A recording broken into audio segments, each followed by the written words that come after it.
now. Yeah, well, where did you post so I can repost it here?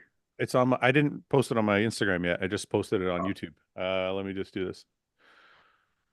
All right, guys, we're going live on my YouTube channel. I got the Samson Dauda oversized tee on if you guys want it. But anyways, get to Fouad Abiad Media YouTube and shoot the shit with me and the boys. Looks like I'm wearing a fucking turtleneck. What the fuck? What's going on? I haven't seen you guys in a bit. I know Iain, we spent so much time together, and then we're so apart now, and it's like hurting my Iain, heart. You know? we lived together for like 10 days. Yeah, literally. You know what I realized after being with Iain for 10 days? We could live together. Easily. Yeah. Yeah. Like we totally like it's funny. We're able to like have our space without like getting in each other's way, but we're also able to hang out. And he's also just as clean as I am. So it wasn't like the house was a mess. You guys are meant to be, huh? I think we're meant to. I'm moving in. Well, it's funny after we got to Vegas, we were there for a bit. We're like, I could fucking get a house here for the winter. That house we have was nice too. I like that house. Yeah, I'd rent a place like that for like a few months. Yeah. How's that chair? What's that? You know what? You actually didn't break the chair. Oh, we didn't? No. So what it was is the legs like were wood legs that screw in, and just when you sat on it, it slid, and one of the legs popped in its screws, and they were kind of rounded, so it dropped on one side. So I just went and I screwed the leg back in. It was fine. Like it wasn't broken. No. Okay. Ben, what are you eating? Just a bowl of cream rice and blueberries. I tried that Elevate protein. I knew that was coming. I had to. Yeah, you tried. They sent you some. I saw that. I tried the Elevate cream rice yesterday. Which flavor did you try? Chocolate. It was taste good, but I don't know how to cook. I don't know how to cook the shit. I tried to cook it like the orange box, like the regular one. Yeah, you can't cook it the same. No, I honestly, if you do it, you have gas burners, man. You do it on a stovetop, it'll be done faster in the microwave, and you'll have no lumps. I know, but I was at work, and at work we just have a microwave. So yeah, you just got to stir it often. That's all. Just like over water it. Stir it often, like every 30 seconds stir, 30 seconds stir. Yeah. That's why. Because I was stirring it. I put it in for like 2.5 minutes. Oh yeah, no, that's not gonna work. And I ended up with like a clump at the bottom, and then the water on concrete and water. Yeah. I still ate it. This is pride. This is pride. So I'm on the other team. Fuck you. You're on the other side. Yeah. So Pride's been around the longest. So hair right now. Look at this front of my hair. Look at that. You're starting to look like one of these influencers. Kids. I was just gonna say that, Ben. He's like looking. You got the broccoli head going on. You know? The millennial Iain. The millennial Iain. This was just like shower and then just this and then that's it. You know. Yeah, but it must be nice to actually have hair though. Like your hair is looking thick. It's good for sure. What's the back looking like? Is it coming? I can't see. Bend over more. Bend over. That's as much as you get. Like I gotta show you all the way. I just show you a little bit. So what's going on? It's been a fucking crazy week. Oh my god. Yeah. I want to go back to something that has been kind of glossed over because of all the bullshit that's been going on. See if I can find it here real quick. Where is it? I want to go back to this. Okay. I'm going to share this with you guys. I did nothing. All right. So this is Matt's post that Buys and Tries shared. It says, I recognize that the need for change, but I didn't want my team to feel abandoned or think I was above them, so I continued to honor my commitments. I wanted to take responsibility for any shortcomings over the past year and just say that I am sorry to anyone I might have hurt along the way, as that was not my intention. And then there's all this. I'm not going to read through it. If you guys want to go to Buys and Tries page, you guys can check it out. I just wanted to touch on it because, the last podcast we did before all this crap happened with Mike and Jeff, we talked about Matt and how, I was saying at the time I was saying, look, it's probably Matt's fault because, Nick is a hardworking guy. So I put a lot of the blame on the coach. I just want to kind of reiterate, because I had a talk with Stefan was on the podcast a couple episodes ago. And hi, James, how are you? Hello, boys. That's a great backdrop, by the way. Stefan was saying that it's a 50-50 partnership, and I kind of rethought the whole thing, and I'm like, he's 100% right. It's the athlete's job to give the feedback and lead their own lives, and it's the coach's job to hear that feedback and make adjustments. Can And I then ask a question? I just Can want to I ask, ask? I just want to make one more point. I just want to say, uh, it's really cool of Matt to come out with that statement and like take blame, take responsibility, and kind of move on from it. But go He was on. kind of Sorry, Ben. well, one, he was kind of forced into that position anyway, right? So it's one thing. It's like, okay, great job, Matt, but you got fucking railed hard for 3 fucking days straight on social media. So what the fuck are you gonna do? Right. Why does it take 6 fucking months for a guy to make a video? What do you mean? Like, why is it that if say someone, Say I what hate getting, say what you I mean. Just hate say it. fucking getting involved in shit like this, but Quinn, it wasn't happy after New York, but waits a full fucking 6 months for Nick and Sean to go through it, for him to be like, oh yeah, now I can make a video because of guys. I don't. It just like, Well, I'm gonna try and I shouldn't speak yeah. for I'm Quint. asking. No, I'm asking. I'm asking. Like, what's the I, what the? I shouldn't speak for Quint because Quint can speak for himself, but I'm just gonna try and answer your question. I think I mean, to caveat this with I don't want to start any like no, Quinn and no, I no, get no, on no. just fine. I'm just asking the Yeah, question, like, why it took so fucking long, this and is this is what I think happened. I think when Quint didn't do as well as he wanted, Matt had such a good reputation that I think a lot of people blamed Quint for his shortcomings at that show. And I think he probably got blasted pretty hard and took it to heart and didn't really know how to fight back. And I think when other people started coming out and saying, "Hey, Matt's not doing a great job," I think he felt comfortable then and saying, "See, I told you guys it wasn't my fault." So I think that's why he had the courage all of a sudden to say something, is because other guys were saying it too. So he felt like, it, "Hey, I told you guys this wasn't my fault, but you I guys get it. all But the blame way he me." went about it came out like hyper aggressive, blasted him, then Well, just hang on. Let me, yeah, and go ahead, go ahead. again because I'm like half in it, right? So I don't see everything. So I'm just if I'm missing things, then fine. I don't keep up with everything. But he blasted a guy, and I'm not saying him, but everyone came out and blasted Matt, ruined basically Matt's reputation and career, which basically up to this point had been pretty decent. And okay, there's like we all have skeletons and miss and make mistakes and whatever, but it seems like everything that Matt had done up to that point just got fucking forgotten about, like all the good work he'd done, right? Yep, yep.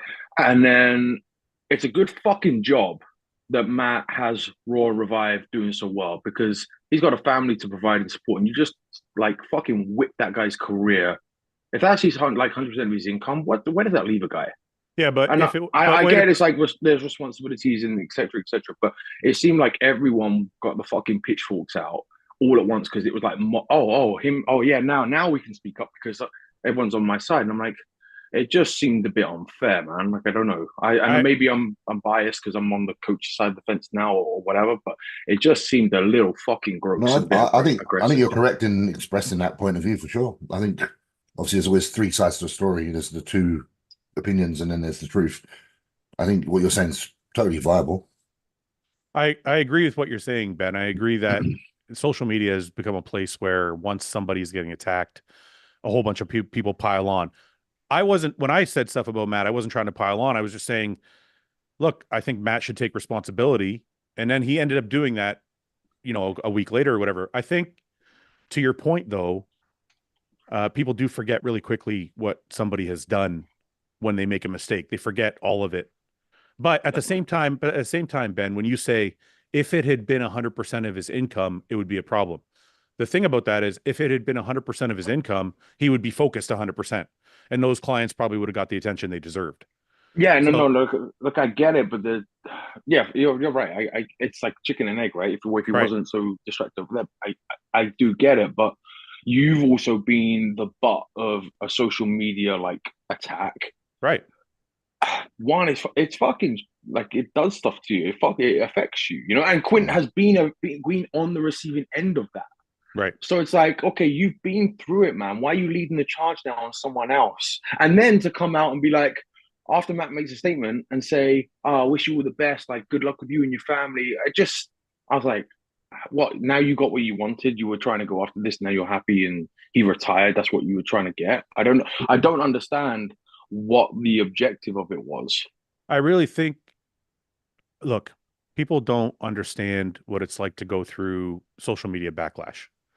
You're getting like hundreds of DMs, you're getting hundreds of comments, and it's like for some people it affects them. I think to this point I'm calloused by it now because it's happened to me so much. But I think for some people, especially Quint, it's probably the first time it's happened to him. So, Quint's a pretty quiet guy. He doesn't get involved in a lot of shit. I think that's probably the first time he received a lot of backlash about his physique or about how he was doing things or whatever. And I think it probably hurt. So I think when it came time for him to say, hey, it wasn't just me, I think because that to me, that whole episode of Quint talking about Matt was kind of out of character. That's not really Quint's character from what I've seen. He seems very like, He was very worked up, right? He was yeah, very he was much very, but charged. I think that's a residual feeling from being attacked so hard and not ever having been attacked. He's probably like, I want to defend myself now. And now I have a reason to because other people are But experiencing the same thing. but here's the problem with like social media, right? Quint and Matt do their thing, and then there's a backlash, which is from the public Right. to Quint, not Right. Matt to Quint, right? And then down the line, he's like, okay, now I'll like you're trying to pull the people that were Yeah. actually Yeah. But wait a minute. subjecting you to it onto your side. It's like I don't. But wait a minute. The same problem that happened now happened then. Matt did drop the ball with Quint. Supposedly, let's just say that was the case. Yeah. Matt didn't take any responsibility. So that's why Quint probably feels like, fuck, I bared the brunt of all the social media backlash and you didn't say anything, even though maybe you weren't as focused as you should have been. And I didn't look as good as I should have. Yeah, Whereas this time it's a little different because Matt now he's come out like on that buys and tries post and taken some accountability. So it's a little different this time than it was with Quint. Sorry, Iain, go ahead. I think, and I'm not like taking sides on this. I have good relationships with both Matt and with Quentin, so I'm not going to like totally win on this. If I had to speculate as to Quentin's motives, I think it was probably a bit of frustration, and maybe that I think he also probably speaks Nick in some regards.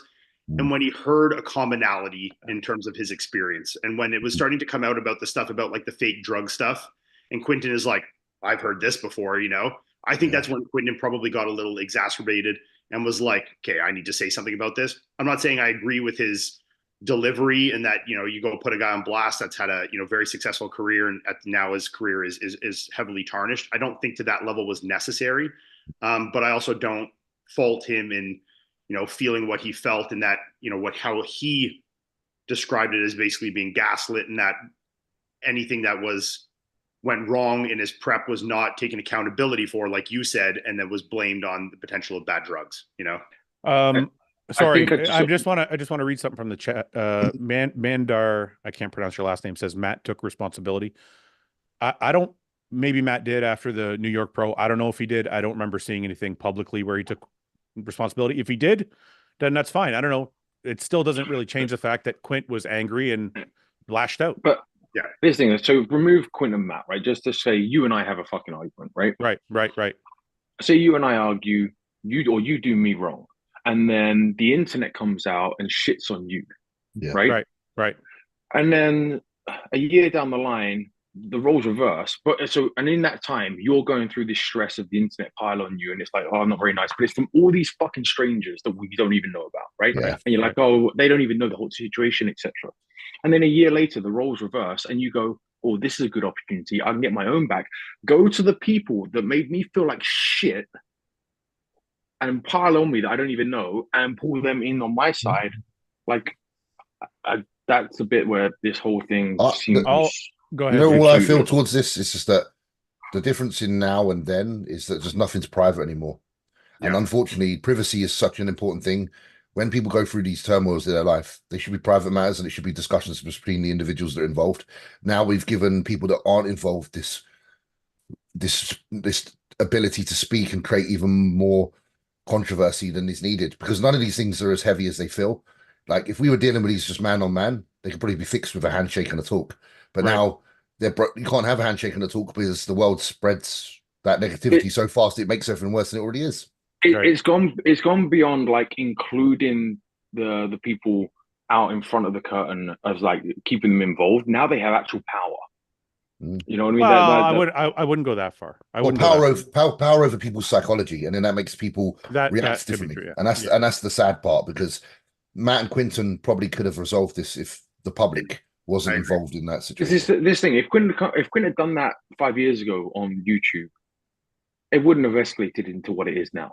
But this is going back to what I said, and I'm not saying I agree with it all, because I don't.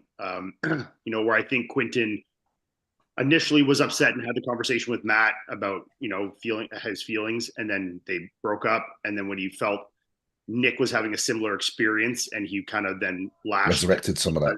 Yeah, because he's like, I've heard this before. It's not fair, blah, blah, blah. So then I think he lashed out.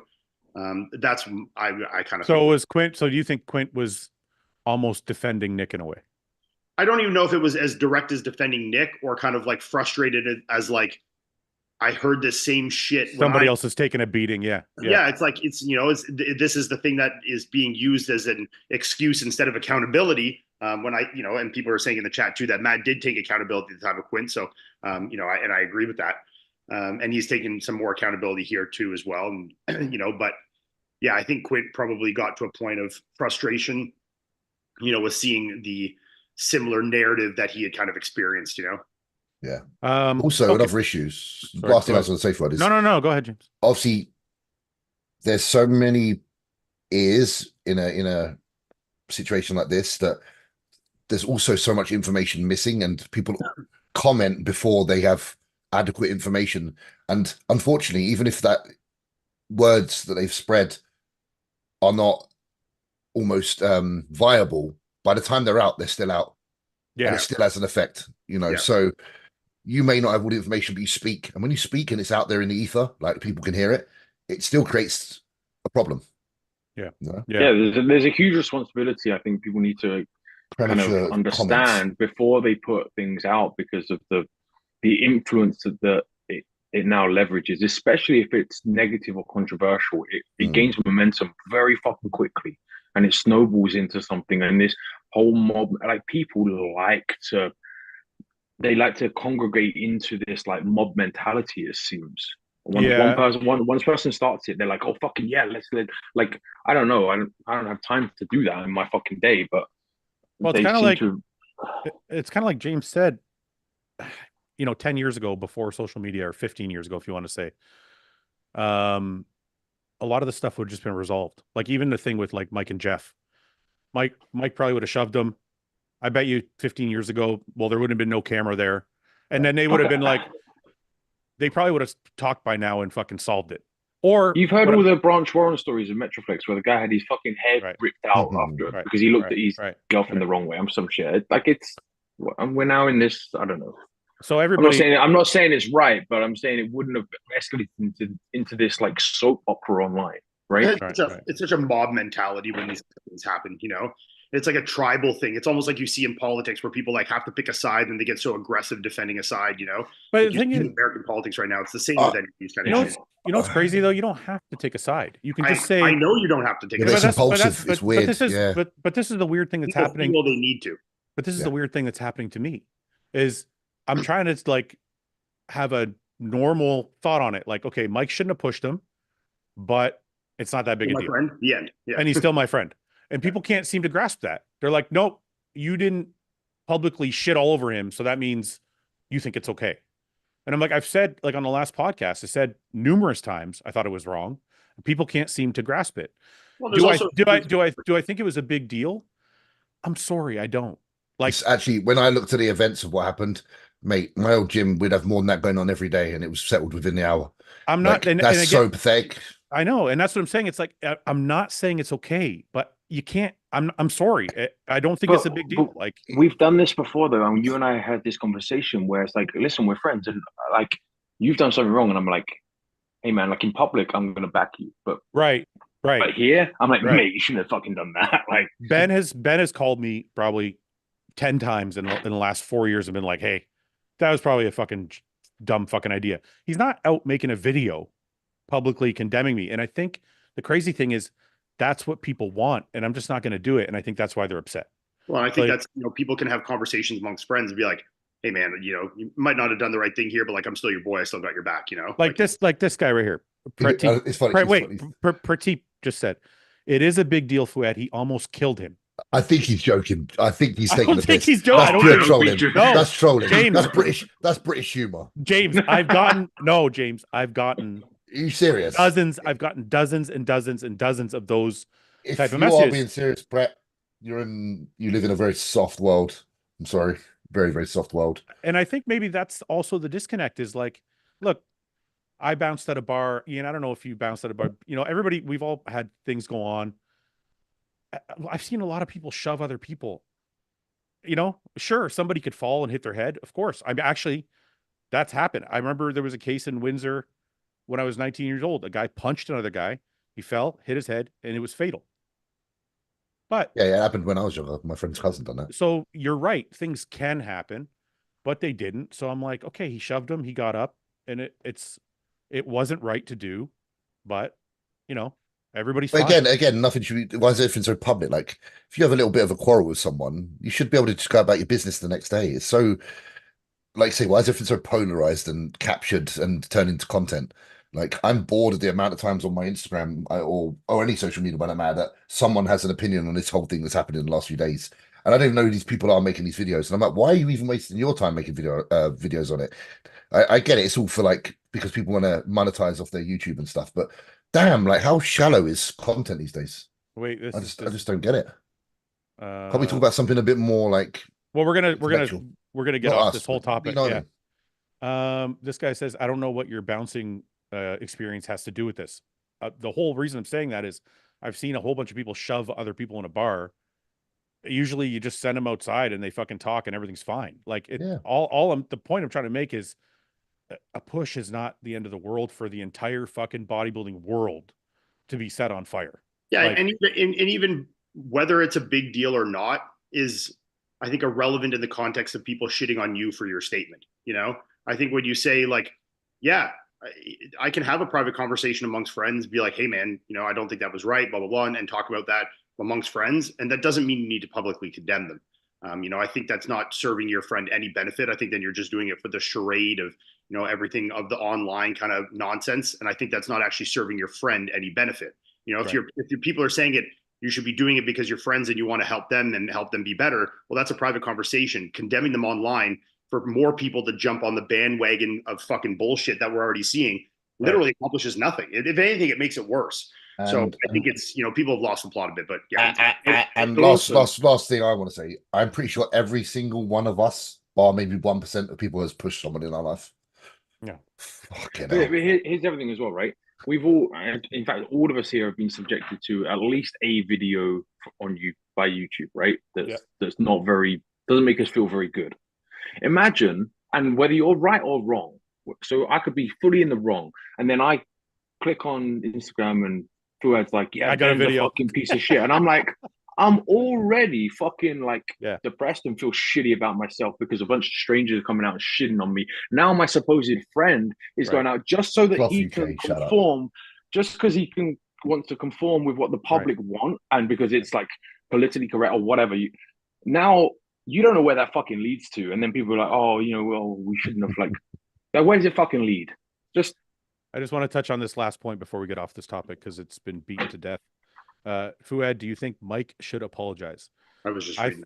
I think Mike will do whatever he has to do privately. If Mike is going to apologize, Mike will apologize in private. I don't think you guys are ever going to see a video because Mike's a pretty private. Mike's a pretty private person. If him and Jeff are going to talk, it's going to be private, and they're gonna solve the issue between them whenever that may be. No, they want blood. No, well, they can get blood. It's not going to happen. Anyway, on to more important things. I saw this. People keep saying in the chat that I'm high. Why do so many people think that I'm baked? Do I look baked or something? Probably because you're quiet.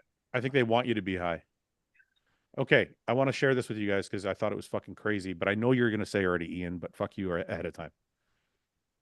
this is wild. No, And by the way, I got a beef to pick with you. Fuck you for not having me on with Eric Janicki, bro. What the fuck? I didn't want you. Is What there do a you bit of mean? man crush I there? knew. I was in the comment section. I'm like, he didn't want me on because this is going to turn into a 4-hour argument No, Oh, I didn't. of me talking over someone. But I didn't want you on because it was already 4 of us. I just yeah, like no. And I have to admit, I actually, after watching that, I like the guy. You know, like he was good to have. listen. I think we had a really good Yeah, conversation. it was a good podcast. Yeah. I think the only disagreement that I have with him, because I think we agree that like perfect form is a thing. It's not my way, but whatever. They believe in like full range of motion. I believe more in active range of motion. That's Sure. fine. Whatever. Right. That's a personal, whatever preference, not preference, whatever you want to call it. I think the only main sticking point is I believe in more compound movements. I think he believes in more isolation, and that's just the thing. But we had a good conversation. He brought up his points to it. I watched it. Yeah. So I don't know. What did you think from somebody who watched from the outside? Who, me? Yeah. Like, what did you think about it? What did you think of the arguments back and forth?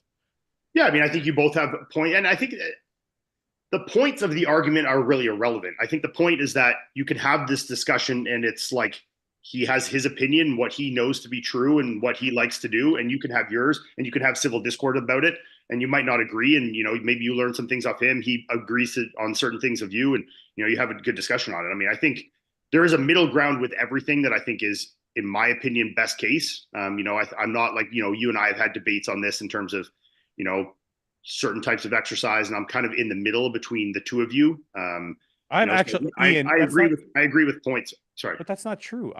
You keep saying that. I'm actually in the middle. I'm not. well, I'm not. Then we're the same. Yeah, me and you are very like, because Yeah. I remember we had an argument once that was 45 minutes long and ended up getting cut out of the podcast. Yeah.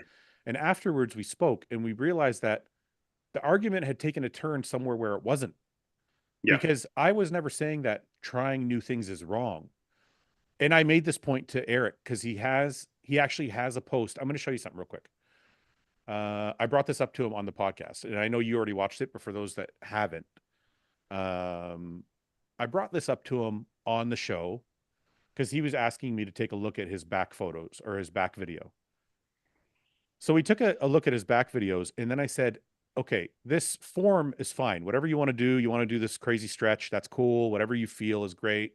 But then I showed him this, right? And he's got, okay, we're training biceps. The bicep thing. Yeah. And he's saying, don't do bicep curls, right? That is my entire argument. Yeah. My entire argument. You guys came to an agreement on that. Yeah. He said to me when I brought that up to him, he said, yeah, some stuff is clickbaity, whatever. Like, yeah. So he does agree that there is a place for the clickbaitness. And he also does agree that there's a place for old school compound movements. Sure. So I think we did come to like. Yeah. I mean, I think at the end of the day, most bodybuilders are going to agree on a few main principles. And then there might be small variances outside of that. Like, we're all going to agree on, effort and a lot of things. And I think when you're getting down to the small nuances of stuff, you might get some small disagreements, but that's like, if everyone just did everything the same way, it wouldn't be nearly as fun, But I've come to the realization, and I'm sure James and Ben, you can probably agree. Ben, I've heard you say this a million times. Everybody kind of does things their own way, and you have to enjoy what you're doing, or else you're not going to do it. Period. Exactly. I always say to everybody, I'm like, there's no point. Yeah. Sorry, Ben. No. Like, to extrapolate on Ian's point, like it's effort, right? It's effort and intensity. Effort, intensity, and consistency. So, however that looks to you, whatever's gonna get you back in the gym every single fucking day or 5 times a week and actually doing the work, have at it. Like, you're supposed to be in the gym and having fucking fun. Now, if there's a scientific study that comes out and says like doing this extra range of motion is literally gives you 2% more than any other version of it, I'm not going to do it because I don't enjoy it.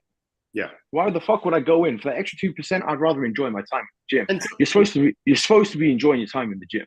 Yeah. And some guys enjoy being hyper analytical. They love looking at the science behind training, and they love trying different things in terms of, what the science is dictating and seeing how it feels for themselves. And that's completely fine too. So, I think that it's kind of a middle with all this, right? Ballpark figure, right? Put on a timeline. If you have average to decent genetics to build a pro level open class physique, let's just use open because whatever, it's the most extreme version of it. How long is it taking to go from someone who's, an 18-year-old already, with a decent base to build a pro level physique? How many years in the 7, gym? 8 years, I think. Yeah, I was going to say 6 or 7. Yeah. Yeah. To be a good Right. pro, like, Yeah. Right. So now all I need you to do is find a system or a way that for Let you 7 or do 8 that. years you can go back in day after day, week after week, Right. year after year. Right. You know, what I was going to say is also what's lost on this is I've had training sessions where I've done both. I've had training sessions where I've started with a compound movement, slang and bang, and then finished with a fucking isolation movement that was hyper fucking analytical. That's how I did 99% of my career. Look, You know? I'm gonna show you That guys is my something. training. And Yeah. that's the fucked up part about having like this black and white discussion about it. Well, a that's lot of us do everything. exactly. Hybrid. We do like power builders. Look, this is Ian here. Power builder. If Eric saw this, he would say that your form is bad. Because when he does shoulder press, he brings his hands all the way down as far as they can. Yep. Right? But this is what you did, and it worked. And but then, like you said in that breath, and you know, my next exercise might be, you know, a cross cable with a cuff, you know, doing a fucking lateral in an extreme range of motion. You know, it wasn't, was it? It wasn't, was it? It wasn't, but we can pretend it. But I did 100-pound dumbbell laterals after that. Yeah. But I think it's important for people. I think it's important for people to start discussing training that way. It's not like all of us have. Ben, I've trained with you before where we've had like disgusting sets of fucking squats or leg press, and then did really slow squeezing pause reps with leg extensions. Like both things can exist in the same workout. You're just trying to create stress on the muscle. Like, fucking get over it. Do it whichever way you enjoy doing it. Fuck off. Right. Okay, sorry, I distracted with that Eric Janicki thing. So, but back to what you were originally going to talk about. Well, I was going to show you guys Vito, who I was super fucking impressed with. 430 kilograms. Sorry, guys, 1 sec here. Apparently. Let me go back. I'm sorry. What'd you say, James? 130 kilograms at a minute. Where is so quite heavy for a 5 foot. He's like 280 something. A 5 foot. Yeah, I think he's shorter than Martin. Yeah, they're pretty similar in height, right? But I still don't. I like Vito. I think it's great. But mirror shots are more for Instagram, aren't they? Mirror shots. But so I'll agree with you. But then I've seen him at 4 foot on stage. Detroit, and he's a freak. Yeah. And that kid is. So his is more of a true. His is more of a true representation. It's more than some other people. But even because even Samson looks good in the mirror and he looks good in stage. Whereas I know other people that look good in the mirror and then not so good on stage. Yeah, well, I mean, I said this before the Olympia when Raphael was taking the mirror photos, and everybody thought he was like twice the size, and I was like, I'm gonna wait till he gets on stage because mirror photos. That was a letdown, right? People are saying it here in the comments. Don't fall for the mirror pick again. But we actually were there at your show in Detroit and saw Vito. We know that Vito is that good in person. Vito is a freak. We're not like. He came in condition. He's got all the. He just needs a bit more. And Martin didn't run away from him, did he? At that show. No, him and Martin was a good competition, and Martin just came fourth fucking Olympia in his debut. So Vito is a very good bodybuilder, you know. And he's younger than Martin. He's like 25, right? He's like in the future, isn't he? Phil LaRusso, I'm not falling for the mirror pick. I see your comment there. He's an avid watcher of the show. How you doing? What I was going to say though is he lost to Martin by 1 point. Yeah, so there you go. And if he's made the same, I mean, Martin's progressed pretty significantly since Detroit. But if Vito has as well, he could be a top 10, does that stand to reason he's like a top 6 guy, a top 8 guy? No, top 10 for sure. Whoa. Why say whoa? It does not work that way. It doesn't work that way. Kinda. It does a little bit. No. Well, because listen, Martin lost to Nick by 1 point. Next thing you know, he's 4th. Yeah. It does. Yeah, I think it gives you a projection, but then we've seen that, like even like I said with Samson this year. Actually, you know, for example, I didn't think he was going to be first just because of I know you don't think he was first. Yeah, but we know we have the predictions. We have the predictions. But that's why, again, like you say, that you can't really call it like you're saying, Ben, because some people just like level the fuck up, and then to contradict my own point. Maybe Gavito's done even more damage progress because he's not done fucking 3 shows in that time. Martin has 5'5", 286. Wait, Anthony Barreto here says Vito doesn't have the flow of Martin. 100% agree, but he is a very good bodybuilder, and he's got a freak factor. Yeah, he's got a really. It's a different type of good bodybuilder. Like Martin is pretty in a Phil Heath sense. Yeah, because he's so balanced. Vito is like Ian said, he's got a freak factor where you're like, that's a lot of fucking muscle. Crazy quads, yeah. Yeah, and It's it's kind of hard. like I don't want to compare him to Nick Walker, but he has like the potential has to those- become You have has guys those like that. Marcus Rule. You have guys like, you get some of that these guys nasty that fucking tissue on him, and he comes in condition. Like I like that condition he brought. Wait. Ivan Delich says, "Where's your hostile tattoo, James? Because you got smoked at in the predictions." Oh, so I've got to get one. Yeah, you gotta go. I told you you get it on the. Where do bottom I get it done? Do you have a specific artist? No, but do you have an artist that can do me a cool one? You got to fix your predictions too, because half the people you still have Nick in there, and then you're way ahead with Nick out of it, so it's dragging everyone else down. Wait. Keenan here says, "I love you, Fouad, but your bodybuilding math is way off." Okay, yeah. Somebody try and explain his point, because we just said Martin lost to Nick by 1 point, and he ended up at the Olympia in 4th place, which means when he lost to Nick by 1 point, that puts him in the conversation for. And Nick is about a 4th place guy when he's good. Right. So you would stand to reason that Nick wasn't a 4th place Olympia look at New York. No. But wait a second. But Martin improved. But Ben, that's what I mean. So it's this dynamic. It's moving around. But Ben, you have to admit that when Martin took 2nd to Nick and he was 1 point behind, everybody put him in the top 8 at the Olympia. But I didn't have him in top 4. Dude, but here's the thing. But everybody moved them up. Everybody moved for sure. Listen, 2021, Martin made his open debut against Andrew, right, in Texas, and it was closer than everyone wanted it to be, and that was in 21. So it's not like a big fucking shock that he was now in that conversation. I know, but I'm just saying the comparison I made was Nick and Martin were 1 point apart, and then that stood to reason that Martin was going to be in the conversation, in the mix somewhere in the top 8 of the Olympia. So I'm saying if Vito is 1 point behind Martin and he's also progressing, it would stand to reason that he's also a top 10 guy. Someone said for sure. Yeah. You said top 6 originally. That's why I was calling back. Well, I'm a little hopeful because I'm a bias. I like Vito's physique. This guy says good Vito is 3rd call out, 12 to 14. Fuck off. I mean, never. No. If he's in shape, I don't think so. Completely, then anyone could end up down there. But that's in shape, and we have to obviously when you're making predictions, you have to base it off of what you've seen consistently from them. And the show that we did see him in, he was in pretty good condition. So we have to assume that at the Olympia he would be, and he's definitely not going to be 3rd call out. This guy says Martin was criminally overlooked. How? He was 4th. he was compared to 2nd and 3rd. That's people wanted him literally compared with the 2 previous Mr. Olympias. Yeah, it's crazy, isn't it? Literally, the only people that beat him were Mr. Olympias. All 3 of them are Mr. Olympias. That's mad, isn't it? Yeah. So no, he was definitely not overlooked. James, are you in the Olympia in 2025? Fingers crossed. Fingers crossed. Fingers crossed, boys. Very British answer. In America, we're like, "Fuck yeah!" I mean, Ian. This guy says Ian promised me a free prostate exam. Prostate exam. Okay, you know what? I want to go back to this game here we're playing. So imagine Vito was in this lineup. So who was 10th this year? Brandon? No, 10th was Akeem. Can he beat Akeem?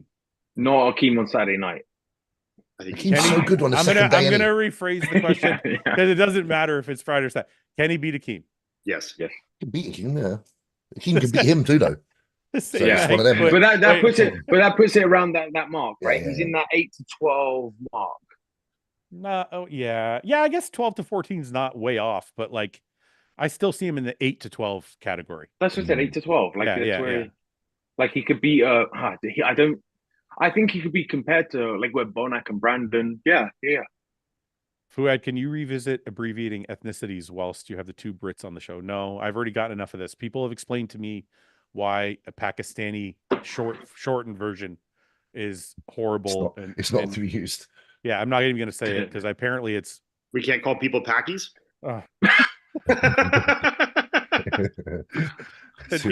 You weren't going to do it. I had in England. I'm the resident racist. I'll do it for you. Well, Ian, I don't. Did you get backlash from that? No, I didn't get any backlash. I don't. Oh, okay. I don't really care. But Ian, were you were on for that conversation, right? We were talking about Lebs. Yeah, it was on Bro Chat. Oh no, you were gone. You were hunting. We had a conversation about short forming your ethnicity. So I was like, I wouldn't be mad if people called me a Leb.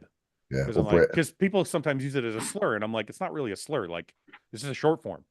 So then I was like thinking about other short forms. Like if you're Jewish, you're a Jew.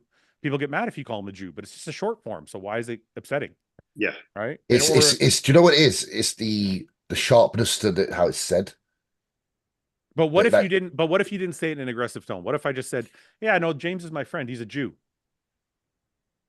oh Yeah, you can't call someone like a yeah, nice. but he's a Jew. Yeah. That's It's such a bad one to ask because I have absolutely no problem saying any of these things to people. So like, No, it's not about you saying them. It's about people getting offended. And I'm like, Yeah. if it's just a short form of your nationality or But saying religion, Jew isn't that bad, is it? yeah, I think people get offended by that stuff. Oh, like if my friend is a Jew, I'll say, oh, yeah, he's Jew. yeah. Well, No, you say he's Jewish. you say Jewish, you wouldn't say he's a Okay. Jew. I think people take offense. Same So thing with what like are, what are Sorry, we? Chad, I If didn't we're know that. Canadian, what are we? Yeah. we tried to ask about that. People couldn't really give me a good answer. Like I can think of like not slurs because it's not offensive, but like a Canuck or a Yank or like, you know, Yeah, like nobody even could to really call give like me. me a Canuck, I wouldn't give a fuck, you know? But like we were talking about Japanese people, you call them a Jap. If you call somebody a Jap, they get upset. Yeah. What are you going to call a Chinaman, Fuad? No, you can't say that one. Rhymes of Chink. kitchen. I can say Kitchen. chink. Yeah, kitchen. Chink. You can, Ben though. can say You've it. got- Ben can I say can it say because you've got the Chinese. blood. I say chink all day long. You Yeah, can but say you're whatever you Chinese. want. You can say it. You're I allowed. know. Yeah, there's a whole bunch of them that are actually offensive. And then somebody told me, well, Jap's offensive because in World War II, they used to call the Japanese Japs. So it's a reference to the World War II time. So I'm like, okay, Yeah. that makes sense. That makes sense. The thing with the PAKI one, it's not even. It's just because people say They it won't even pretty- say it. It's the P Yeah, word. yeah. They say it like because I've heard British people say it when they're angry, It's and actually like, listen. Yeah, but if it's you it's say almost pretty like rough. But if you say any of them when you're angry, it's different. I know, but that word I'm hits not, differently. but Yeah, I'm not but- talking Okay. about. I'm not talking about saying it aggressively. Yeah, but even so, that word just has a sharp cut to it, like the Yeah. word CUNT. There's Yeah. something No, it about doesn't. Because you can say, no, wait, no, that's not true. Because you can say, oh, he's You a can't- funny cunt or he's a strong cunt. But if you say someone's a funny packy or a like, Yeah, that's it's still it's very old You school. can't say it. Yeah, it's from like when our what word are we granddads even were talking like, about here? I don't even know which word Yeah. we're The Pakistani one. Oh, the one I said already. Yeah. it's Yeah, like yeah, what the it's one like you what it's like what 2 generations ago. would have said. Alexis Vasquez wants to know what you call a Mexican, James. I mean, I don't know what is a Mexican. Mexican. There's no short form. There's only slurs. Mexico. I don't know. Mexicana. Yeah, Mexicana. Okay. Anyways, Ian, how was your hunting trip? Good, unsuccessful, but good. Unsuccessful. You only killed some birds, you said. Yeah, I killed a Only. bunch of grouse, but no moose. But we only had a calf tag, so I knew our odds of shooting a moose before I went were very slim at best. You know, So how long were you in the bush? actually hunting 5 days. So you went out Five. for 5. So you went out for 5. How long each day are you sitting out there with a gun? 6 hours, 7 hours. So you fucking went out there for 6 hours and sat there and for No, 5 days straight. 30 hours. Yeah. 30 to And 40. didn't Yeah, a week. fucking kill anything. Didn't kill a moose. No. Did you? And you couldn't smoke cigarettes because the smell would you scare away the animals. Yeah, you don't smoke them in the bush. No. Did you have a phone with you? Yes, but you don't get any service out there. So you're basically sitting there in your own thoughts for 30 hours. Yeah, I just sleep. So That's a why moose, you missed so a it. moose could have went The by moose and you. is There's like 5 moose just like you're sleeping. No, I'm a light sleeper, and where we hunt, like where I sat hunting, we're like on a bog, like a slough, like a kind of a swampy thing. That like if moose, we've heard moose walk through there, it sounds like a fucking thunderstorm. Like they're not Yeah. quiet when they're walking through this kind of swamp. Yeah. Like it wakes me up, and if I hear like a chipmunk in the tree, let alone like I mean, look, there's a chance that I've had them fucking run by me and I was dead asleep. I doubt it. So Ian thinks they're really loud and they're like fucking tiptoeing past. So is that fun though? Like I feel like that would be really boring. I don't know. I mean, the trip is still worth it. I mean, you get to spend time with like your friends and your family, and you're out in the bush, like kind of disconnected, which is kind of nice. You know, so it's not like even if I never shot anything again, would I still do it? Probably. But I'll just get my fix somewhere else. I'm going to go hunting later this year and do some other hunting. So, All right. Well, we've been invited for a bro chat hunt in New Brunswick, which is out east Canada. yeah. It's a 3-day. I told the guy, I'm like, I have never been hunting. I have no hunting gear. And I'm just I got you. And he's like, don't worry. He's like, we'll set you up. Just show up. I'm like, Yeah. all right. I want to address this one question. Question for Fouad. I have followed Sam Sulek for the last few years. would like to know, what is Sam's ambition? Is he going to be on the big stage one day?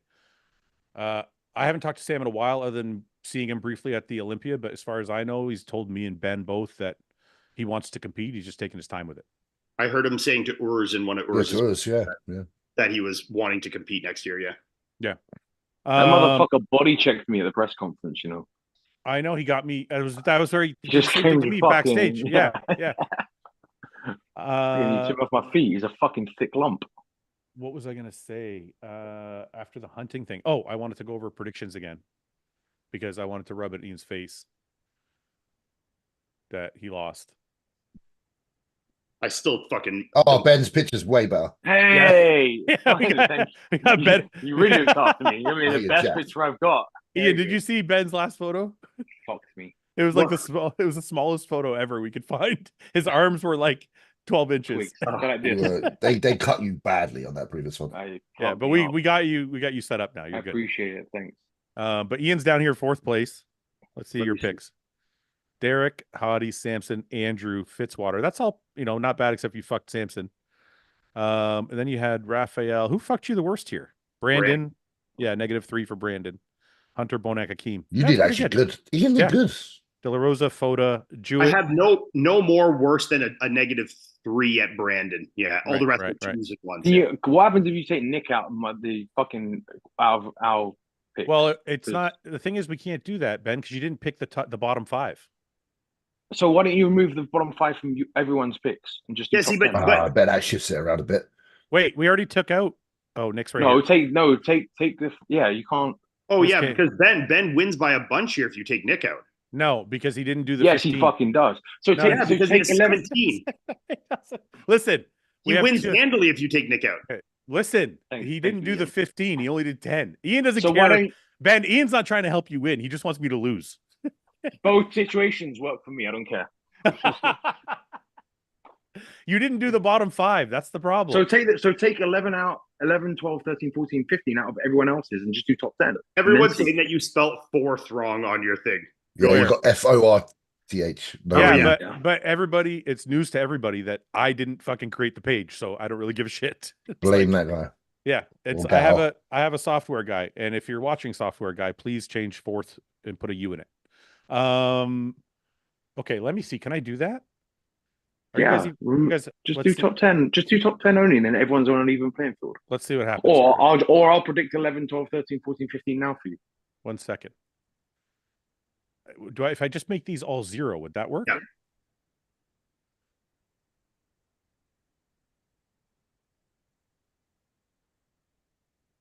It's gonna be a long podcast.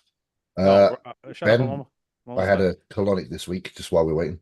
You had a yeah. Tell me more. Why did you tell Ben? Why did you tell Ben? Oh, just keeping the conversation going. Ben understands. Yeah. So was it a straight one, or did they use you have a coffee one, or a straight one with a bit of peppermint oil in my bum? Okay, so what are we gonna what are we gonna replace Nick with then?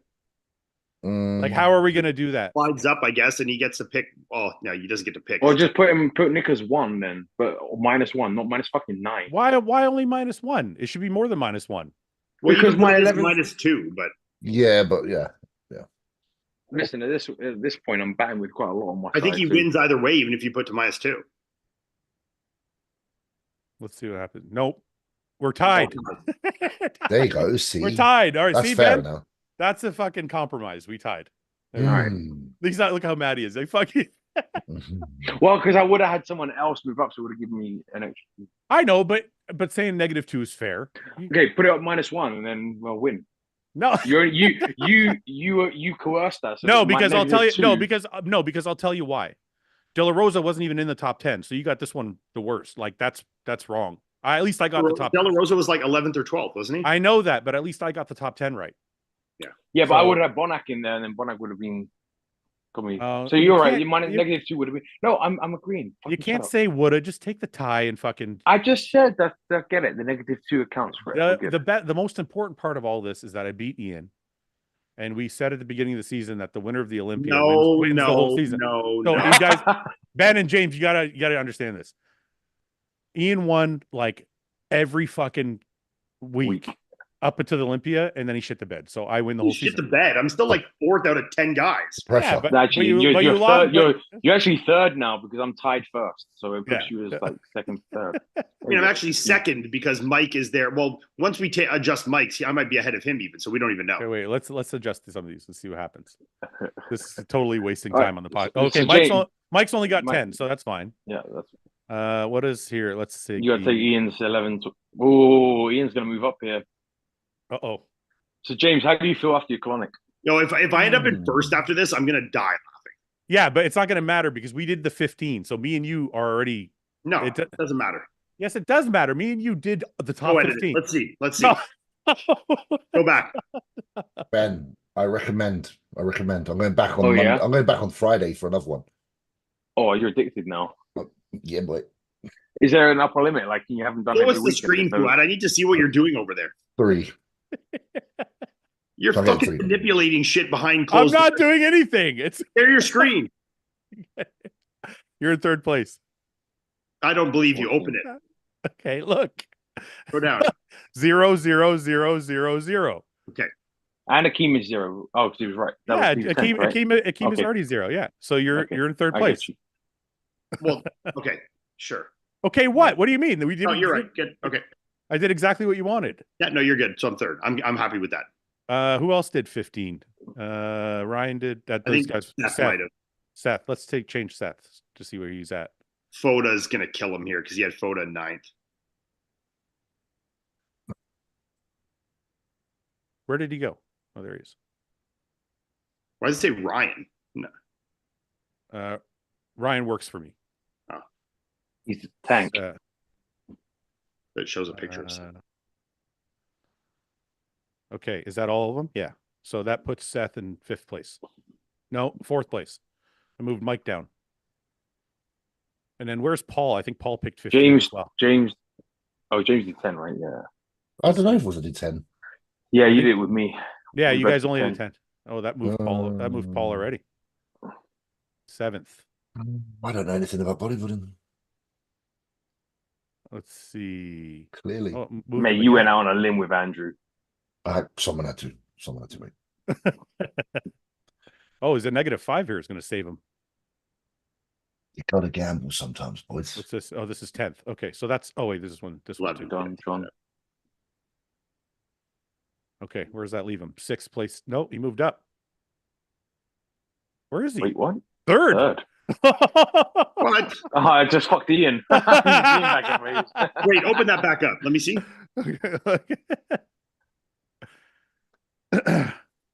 Yeah, Wow. he's 3rd. Crazy. All right, let's go down and see where James is. James only did 10, right? Oh, I'm shit. Listen Yeah, to he that. only did 10. Okay. Yeah, I think everybody else just did 10. Wait, who's that -11 he has? James. No, go to Oh, James. That's Nick. We got to change. Oh, that. you got to change Nick to Oh, a yeah, minus see 2. there. That's it. Oh, Nick. Here you go. -2.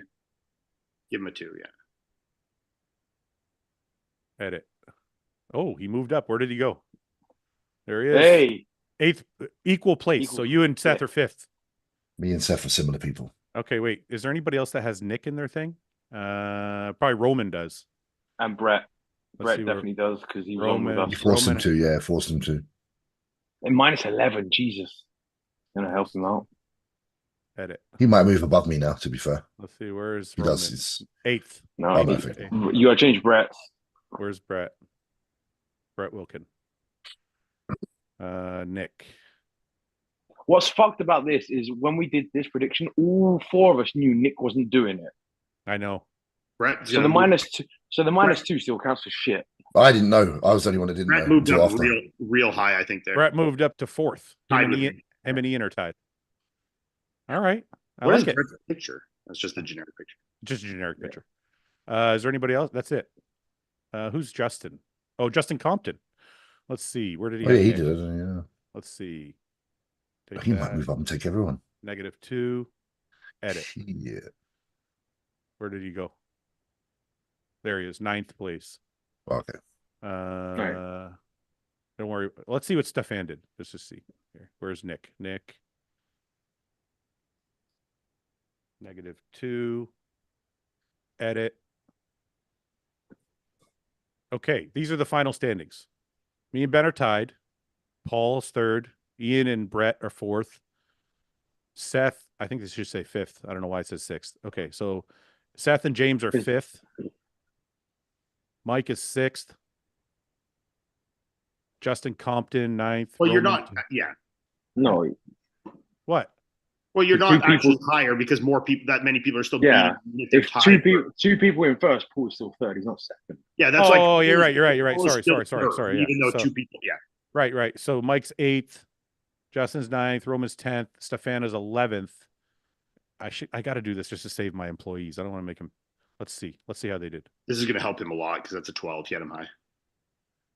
Ryan ends up somewhere else. Let's see where Nick I is. think Ryan ends up in like the top 2. -2. See if I hired people that know what they're talking about. Okay, go back. Who had Ben? Ryan, third place. Yeah, see, those -2s are tough. Like, but I guess it's the only fair way to do it. Paul's fourth. Ian and Nick and Brett all tied for fifth.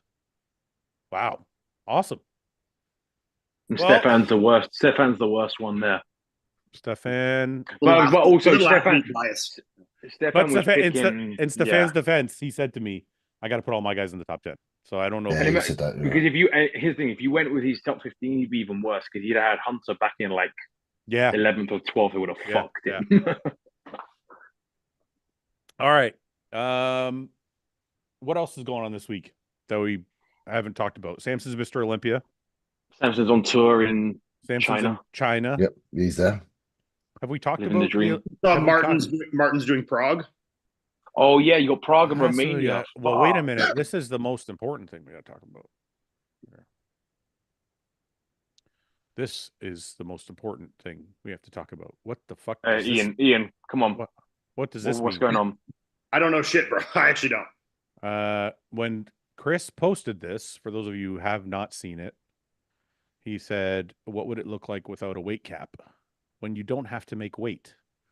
So let's pretend that we think he's doing a show because he looks like he's doing a fucking show. Well, you're also assuming that this is a recent picture, not from something from his Olympia prep. Yeah. Yeah, I am. I'm assuming it's post Olympia and he's filled fucking out. Or he's just a smart marketer and fucking with you guys a bit, yeah? Well, it's working because it's working on everybody because everybody here is saying, do it, do it, do it, do it. Like all of them. I mean, obviously we all want to see that. Right. So let's play the game. Let's assume he is. And the next show is what's the next show? Romania or Prague? Romania, then Prague. When's Romania? Is it Romania first? I think he's right. Yeah. Last year it was the opposite way around, wasn't it? Or not? No, you're right. Ignore me. Oh, wait. I want to touch on this real quick. Somebody's saying something about Merrick and the whole coaching thing with Samson.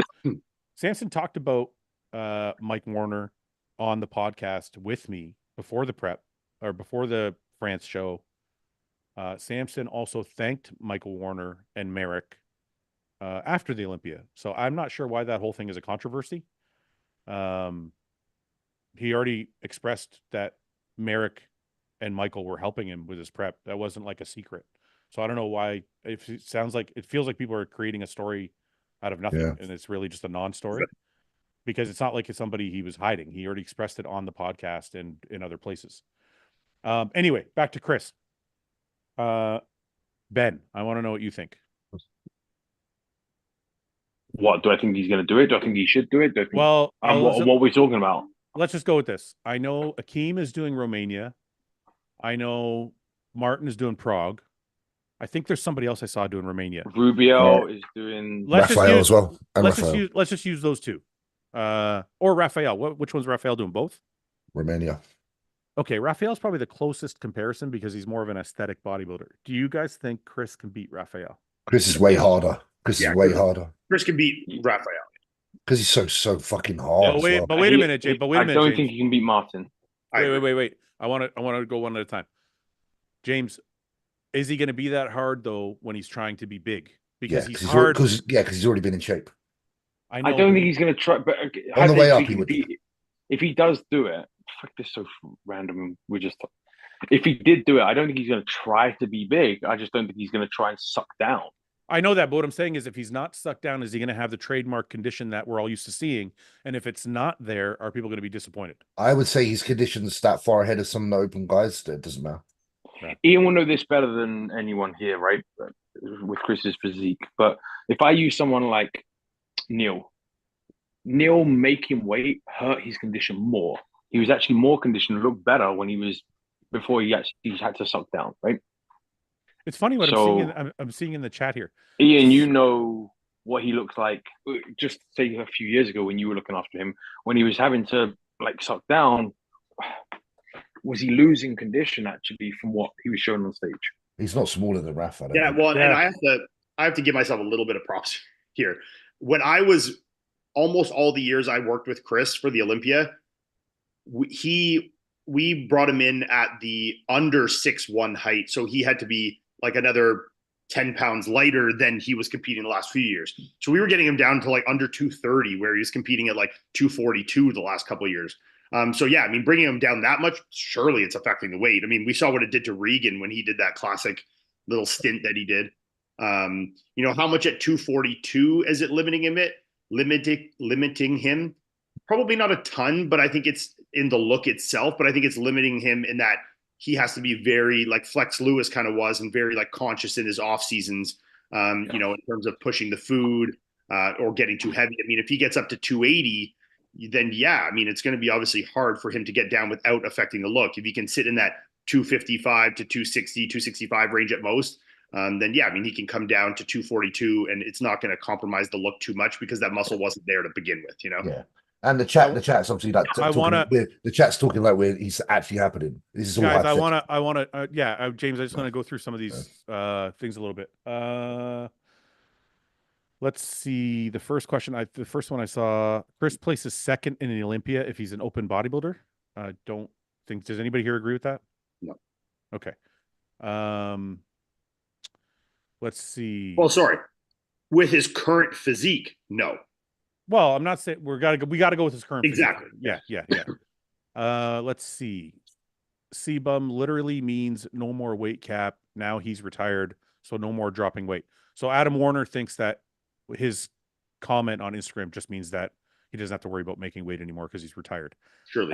I didn't take it that way. And I hope I'm right because I've been dying to see him on a fucking open Chris stage. is clever with his, like Iain said, he's the master of making good posts. I'd be happily surprised if he ever steps foot on an open stage. This guy says C-bum should just relax. He already made history. Like, yeah, but when the whole, like, think about how much that would set the bodybuilding world on fire if he was like, yeah, I signed up for fucking Romania or I signed up for Prague. It would be I think if he's going to do it, it's got to be a special invite to the Olympia next year. Why would he do Romania? I don't see him ever waiting an entire full more year after retired. It would be now if it was going to be any ever. Yeah, if he is going to do something, it would be soon. You know, it's hard to say, but Iain said he's doing something soon. How can he beat Raf when he's so much smaller? That is a good point. He's not so much smaller than Raf. Well, I was going to say he might not look so much smaller if he's 250, 255 on stage. Well, because I'm assuming Raf probably in the 250 to 260 range. A little bit shorter than Chris, but yeah, I mean, it's a good match. I think Chris is way too detailed, you know? Wait, didn't Sean Clarida beat a bunch of open boys? Yeah. Yeah, but I think I'm going to take this guy's statement as like Rafa's rounder and more muscular. I don't think he means just stature, right? Like Sean Clarida's got small stature, but he's very muscular.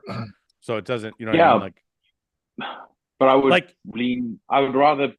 I think Chris is going to be more competitive against an open guy versus Sean Clarida.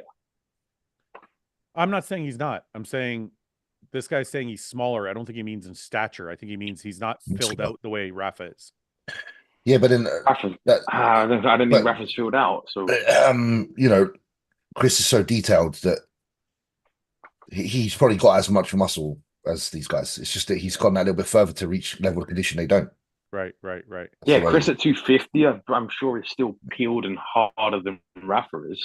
Like, look at Chris from the side leg, the back, those details. What do you think he weighs in that picture there? Whether that was like, if that is recent, which I have no idea, or if that was say like 4, 5, 6 weeks. Well, either which way, right? It's either on the way down or on the way out. It's still exactly. So I mean, that picture there, he looks like he 250, must be more than 250. 250, 55, right? Somewhere in that region.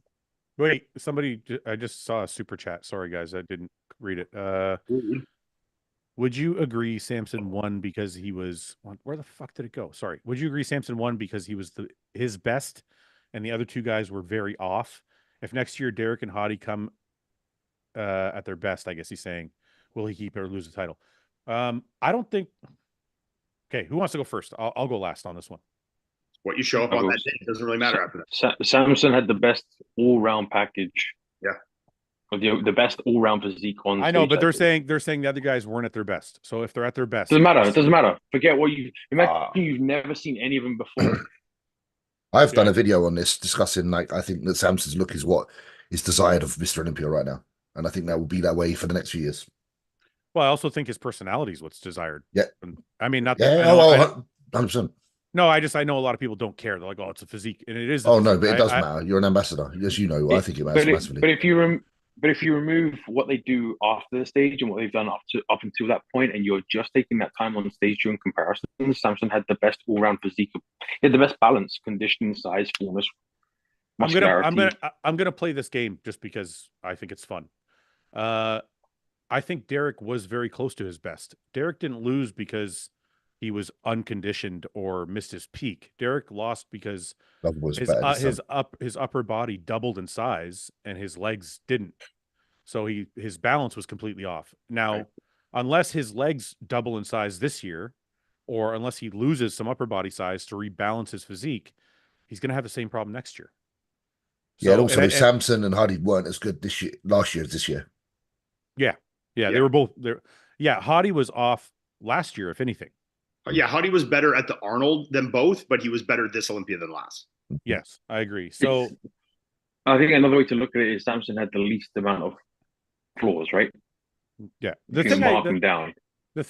reason I think Samson can repeat is out of those three guys anyway. I don't know if anybody else might come up and be special. I don't know, but like out of those three guys, it's going to be very hard for Derek to double his leg size to match his upper body. That's number one, because it looks almost structural, kind of like Nick Walker's legs. Like they just don't sweep the way they need to compare to his shoulder width.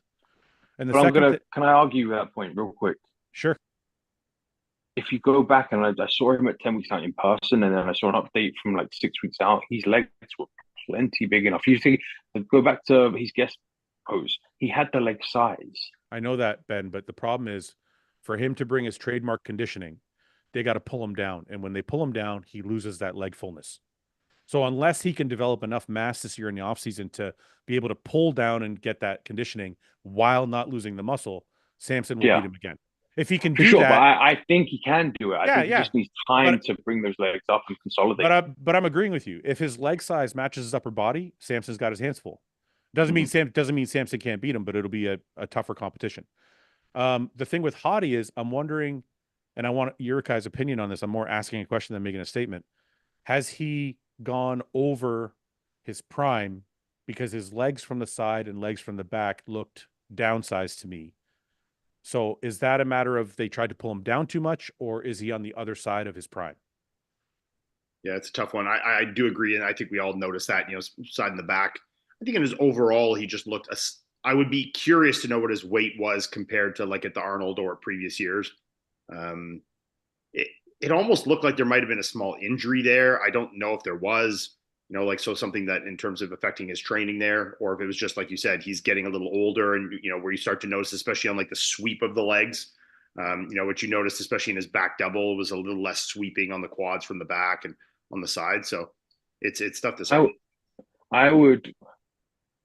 I don't know whether his way of training, like you've seen him hammering all the way up, like he's doing like training 6 plates like 2 weeks out. So I don't. Yeah, like at that point, like I know that might have got you to the dance, but you're also now older. Your recovery is now, like you said, I think he might need to reconsider how he's approaching the last couple of weeks in his training. He's just so fucking James. You've trained with him, right? Out of all of us, he's so hell for leather. If he's doing that when he's like right at the tail end of a prep, I I think don't know. I think it's hard for guys to be like, I did this thing my entire career and it made me Mr. Olympia and now I have to change it. Yeah. Sure. You know what I mean? So it's like, how do you wrap your own mind around that, let alone listen to somebody else tell you, hey, you're trained too heavy when you know it made you the best in the world. Yeah. Very James, what do you tough. think? James, what do you I think think? it's And it's extremely tough to separate it's yourself from that. it's hypothetical as well. I'm only suggesting that might Oh no, be. of Oh, course. Yeah. Yeah. James, go ahead. What do you think about Hottie? Do you think he's on the other side of his prime, or do you think it was just a prep issue, or what do you think? Maybe a year spent just focusing on those areas could yield some result. Maybe if he just gets, I know it sounds cheesy, but a little bit more hamstring and adductor focus, you know.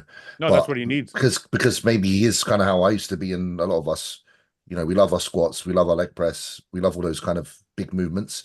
And sometimes you've just got to get a little bit more precise with your training in order to bring the physique that you need. And I was having this conversation today in the gym with people, a couple of friends of mine, about like when you've got a lot of muscle, sometimes you do have to start fine tuning things a little bit more in order to keep the balance in your physique. Yeah. I used Jordan as an example, JP. I was like, what would benefit Jordan and what does benefit Jordan is someone when you're as big as him, you've got to get pretty critical about those movements that are kind of isolated and work on the areas to fill the gaps. Because if you're strong and you build muscle all over, the more muscle you have, the more you also see the gaps. So Hardy's been doing these like squats and whatnot on that, and maybe some of those other muscle groups are not keeping up in regards to like how much they grow, and they could just be. He could probably spend a little bit more time being more attentive to them if he's not already. He might already be a guy that does adductors, abductors, and everything. He might, but it looked to me like maybe it's a bit more, focus on some of those areas, analytically speaking, like looking at himself from like an analyst eye. What do I need to work on? What should I do? Yeah. But it's hard to do. It's hard to disengage from your emotional relationship to your training, isn't it? But you do it with diet, right? So I'm sure the diet you do to get in shape at your first show is not the diet you do to when you were Mhm. Mr. Olympia, Mhm. because more muscle I think it's you different. developed, right? I think it's So different, Ben. it is, but it shouldn't necessarily be different. I think it's different Like because with diet you see the difference immediately.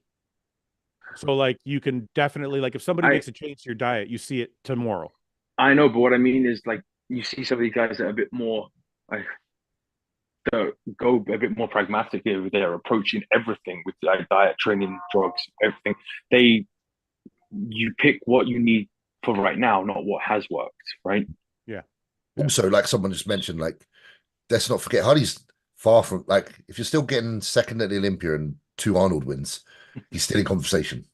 Yeah. For sure. Even though we noticed some of these things on his body that probably were quite a little bit off. But he could come back next year and be absolute freakazoid because he's still a freak. I So got a question for you guys that people are asking in the chat. What do you guys think? So obviously, we've seen Matt make the announcement now that he's not coaching anymore. I was just going to bring this up. yeah, Where where do would we Nick go? see? I mean, he's got a roster of athletes here, 4 or 5 guys that are, Olympia level guys, from Justin to Brett to Nick to Sean. But hold on. But I don't Where do think you that see these guys going? It's funny because I I messaged think Stefan immediately and I was like, Nick giving you a text yet?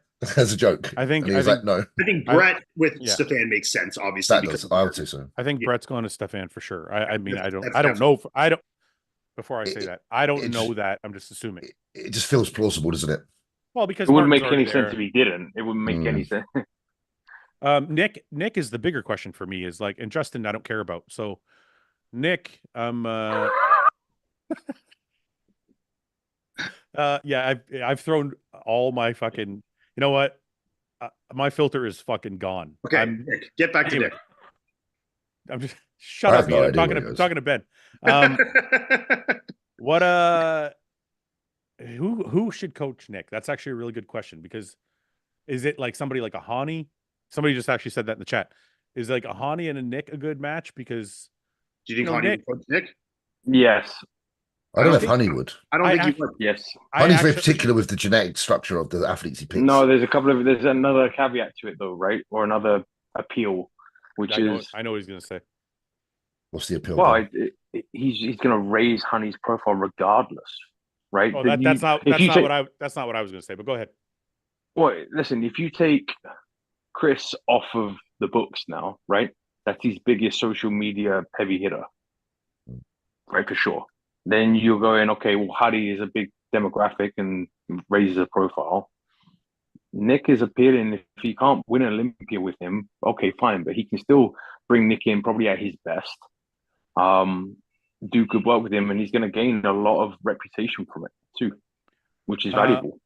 I don't think so. I'm going to only disagree because I don't think Hottie needs the profile raise. He's already got like 1.5 million followers or something on. Yeah, I don't think there's enough Instagram. upside potential. I think the upside for Hottie is this. Hani, sorry. I think a lot of people have kind of are over the fact that Nick could win an Olympia. Yeah. And I think the feather in Hani's cap is the same one he had when he took Jay back in 2009. And you know what I mean? He's like, hey, I'm gonna fucking make this kid a fucking champion, and it looks good for, because then people are like, yeah, Hani's the fucking man. So, and I also think on Nick's side, Nick is very how can I put it? Nick is very like needs a mentor almost. And he's very coachable. And Hani is like, Hani's been in the industry just as long as any of these other, as any of these other top coaches, and Hani could be that person that can help him with off-stage events as well as on-stage events. And if Hani would take him on as a coach, in my opinion, that's the best guy that he should work with. Like, I don't Ben and Ian, I'm wondering like your opinions on that. Someone like Patrick. For Nick? Yeah. Not a good personality match. I don't think that's a good I don't know Nick's personality. So I know just Patrick's blunt force delivery on stuff. Somebody just said it might be good for Nick. I don't know, but I don't see that being a super good mesh. I'm not sure. I don't see it working with Stefan with how big of a roster Stefan has. I think it's going to be with a guy, if it is with a guy with a smaller roster like a Hani, but I don't think it'll be Hani. I mean, people are saying that there's rumors of it, but that could have no validity behind it. Yes, Stefan is really busy, and he has said that to me personally that he's extremely busy. Yeah. Somebody said Chad Nichols, and the only reason I don't know if that's a good idea is because I don't feel like Chad takes enough interest in the offstage, like he's very, very X's and O's, which I think Nick needs more than that personally. I don't think Chad's plugged in enough anymore, And then somebody said Milos, and I definitely don't think that's a good idea because the last thing Nick needs is insulin and all of that shit. And he doesn't need someone that's gonna get in the weeds on social media and start causing more drama or this and that. Because Hani's gonna Hani's calculated, whereas Milos is emotional. Yeah, I agree. Hani is the best choice. For Nick, I do think that is the best choice. Then there's the topic of how does Nick feel being coached by the same guy that's coaching number 2 and 3 at the Olympia? And one, I mean, generally Hani only takes guys that are with Evogen. Obviously, Chris is the exception, but Chris is the most popular person in the industry. So even if he's not with your brand, you've seen how much more it's pulled Hani into the spotlight. There's a ton of upside potential to having him. But then also with Nick, it's like, what if you work with Nick and, maybe like it's saying like his body is tired and you can't get him to where you need to be. And is the upside potential there that he's been 3rd place at the Olympia before and you don't get him better to where he's been? It's like, is this really worth it for me? And I don't know if it is. So it's tough. I think there's James, are you reading that super chat? I read that. I'm like, you joker. I don't think there's a big Hey, Ernesto, watch your lip. Go ahead, Ben. Sorry, I'll read it after. Go ahead, Ben. I don't think there's a downside. Nick's been off stage for 2 years, except for New York, which wasn't his best. So what are you going to lose? What do you mean? If who coaches him? Hani. Oh yeah. Ernesto Rodriguez says, Fouad, I love your sincerity and unbiasedness. Unlike Ben and Hollingshead, do you believe Samson is very beatable? He can be very vulnerable to lose. Hair's up there for all. Even Nick could have stolen it this year. I love Samson. I'm not sure what he's asking me. Do you believe he's wording it like me and Ben don't think Samson can be beat, but I just said that you can't count Hardy out because he's just 1-2 Arnold's and got second. And I said Derek can definitely bring his legs up to be comparable. Can I make this one point that I think I've made many, many times? The guys in the top 6 or top 5 or whatever you want to say, like fighting for that, from Andrew down maybe, or maybe before, I don't know. Anyway, somewhere around there, are all like capable of switching spots based on how they show up to some degree. I mean, some of them are a little better than others, but like, look, if Andrew shows up with the same conditioning in the back as the front, Andrew wins the Olympia. If Samson shows up a little crisper next year and with a little bit more back, nobody can fucking beat him. If Derek comes back with his legs full, all of a sudden he's in contention. Like there's Yeah. a But look there's what a you. But look if, what. But if look what you Martin said. if listen if Martin comes back 5 pounds heavier next year, 10 pounds heavier, Win the whole Martin's thing. now a competitor. Like there is a Yeah, lot of but different. listen to what you said though, but I agree with it. Which is all these guys, if they get better and if they show up in shape, can be in the fight. Right. But if Samson turns up a little bit better as well, that he can't And be beaten. And I do think that. I agree. I agree with that too. I'm just saying, like, these guys are all not my whole point.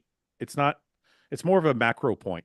These guys are all within 1 or 2% of each other. So that's actually, you know, it's funny. I saw this comment the other day from somebody. They said they were complaining about bodybuilding because there's been a different champion every year almost for the last, like, since Phil Heath. But the crazy thing is, when we had one Olympian that was just running the fucking show, whether it was Phil or Ronnie, people were mad that that was happening. To me, as a fan, I think it's cool when there's like the Olympia is a real show and it's not just a fight for second place. So I don't know why. I don't know why that's a thing. Why people are upset about I know that. why. I know why. Why? Because they're never happy. They're never happy. What do Doesn't you- matter. Oh, because they're It never doesn't happy. Doesn't matter. See, Samson wins. Oh, go ahead. Go ahead. No, Ian. no. Someone here's asked a few times of why Nick was training in Chris's gym, and because they live in the same city and it's a private gym and they are all the same company. I don't think that's like a revolutionary thing. James, A lot of people are like, go ahead, James. I'm definitely reading chat right now. That boy that's Yeah. asking. I always read.